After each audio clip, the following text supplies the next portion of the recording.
نكمل بقى الكورنر التاني. بص بص بص بص، ندخل على سرداب تاني خالص.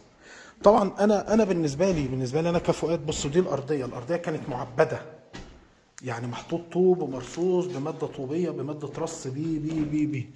انا كفؤاد بقدر سراديب تونة الجبل، مع ان احنا في مكان عالي جدا. ايه الحاجات اللي، بسم الله، السلام عليكم ورحمه الله وبركاته. اهل الديار.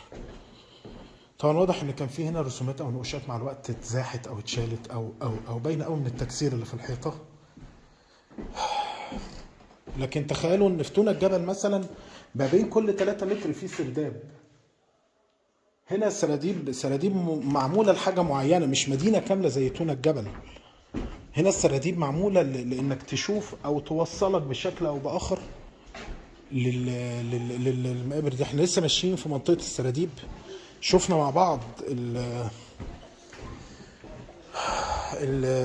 اسمه ايه، شفنا ايه، شفنا التوابيت الحجريه اللي كانت حاجه صعبه تخلي مخك فعلا يشت. هنا الجمال بقى في شكل السرداب نفسه. طبعا هنا مفيش تهويه زي تونة الجبل. تونة الجبل كان فيها تهويه وممرات اضاءه، لكن هنا كان فيها الفجوات بتاعه النور.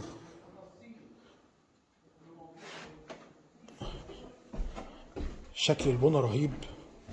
ده نحت ثابت في الجبل. المكان شكله مرعب. تدعيمات حديد لمكان تاني. مش قلت لكم انا شاكك ان في حاجه تحت؟ عادة المصريين القدماء.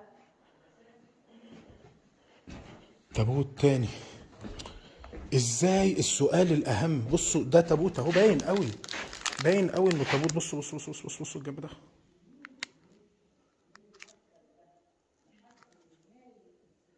ازاي توابيت بالحجم ده؟ التابوت حجمه عامل ازاي؟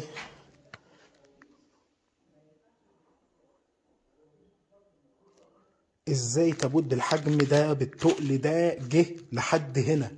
وايه فايدته؟ بيتعمل ايه في التابوت؟ وايه القوه اللي دخلته لحد هنا؟